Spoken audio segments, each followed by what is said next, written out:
Tonight I wrapped up the month of May with the final movie that I had planned to see for May movies. So I'm going to stop and rank all 7 movies that I watched in the month of May, or I guess not in the month of May, but for May. And so at number 7 for me is going to be The Strangers Chapter 1. Not nearly as bad as early reviewers were making this out to be, but still a much lesser version of that original Strangers film. I think that it still captures a good amount of that suspense from that original film with the original trio here. But much like the original film, doesn't have a lot of kills to offer because we're only following around 2 people throughout much of this film.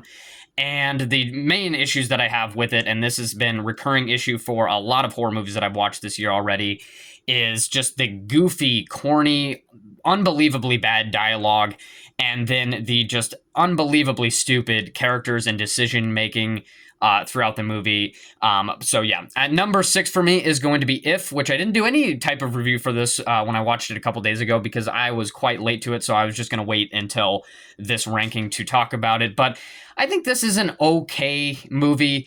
I wouldn't even really call it much of a kid's movie because I think that this is actually going to connect a lot better with older adults. I think that's maybe not what the movie was its intended target audience, but that seems to be what the people that it has been touching, because the trailers for this movie were very, very misleading.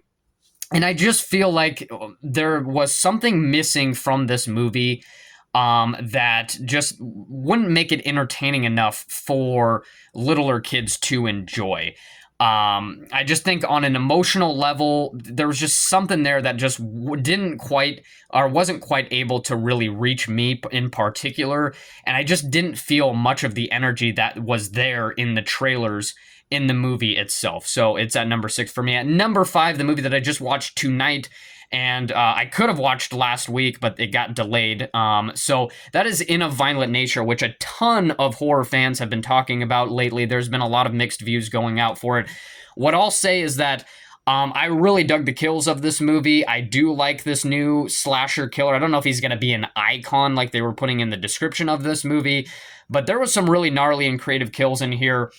But again, much like many of the horror movies that I've watched already this year, just some bad dialogue throughout, some really, really stupid characters in here, and the last 15 minutes of this movie just really drag along and just did not need to be there whatsoever. But I think what really recovers this movie is those really, really good kills. I like the concept overall. Don't know if it works for a 90-minute film. At number 4 for me is going to be the Garfield movie. It just did its job, honestly. It just did its job. It was fun. It was, it was quick paced and, straight to the point. A lot of people complaining about how Chris Pratt, yet again, voicing another, being the voice actor and a main voice actor in another kid's movie. I didn't mind him in here. Sure, you could have picked out a better voice actor for Garfield and his types of jokes, but I think that he did just a fine job, and I really enjoyed the Garfield movie. Just a very refreshing movie, especially after watching so many long-winded movies in the past couple of months. At number 4 for me, I just watched this yesterday. Or was this number 4? No, this is number 3. Sorry, number 3. I watched this movie yesterday, Furiosa. Yet again, I'm very sorry that I got late to this. I was really hoping that I could have watched it the weekend that this came out, but I am super late to it, so I apologize for that.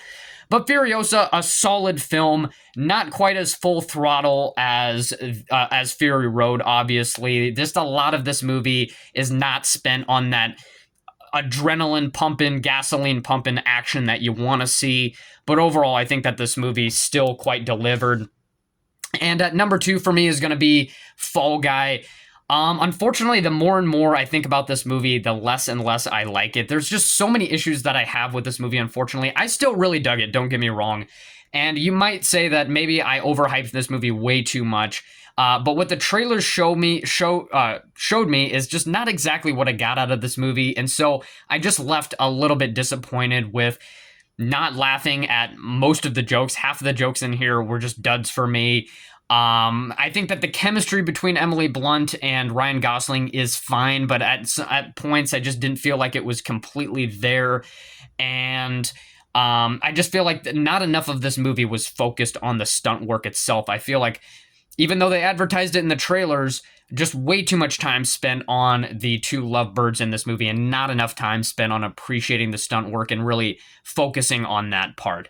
But at number one for me, and actually my top movie of the year as of right now, is Kingdom of the Planet of the Apes. I really wasn't expecting to love this movie, but I really, really loved it. This is an incredibly strong opening to a new era of this franchise.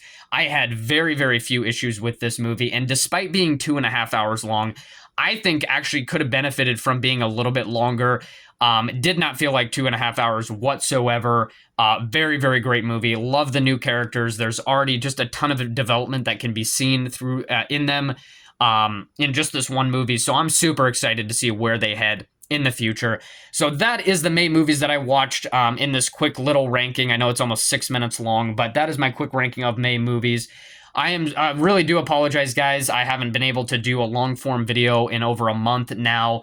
I would really like to get back into that routine, even though the summer has started. Just busy trying to enjoy myself, trying to, keep at it and, not just be sitting around and all that kind of stuff. And that has nothing to do with the YouTube channel or anything like that, but just trying to keep myself occupied with other stuff, trying to make some money, obviously, with work and things like that. So, yeah, not a ton of excitement for this month of June as far as movies go, so we'll see about a full review.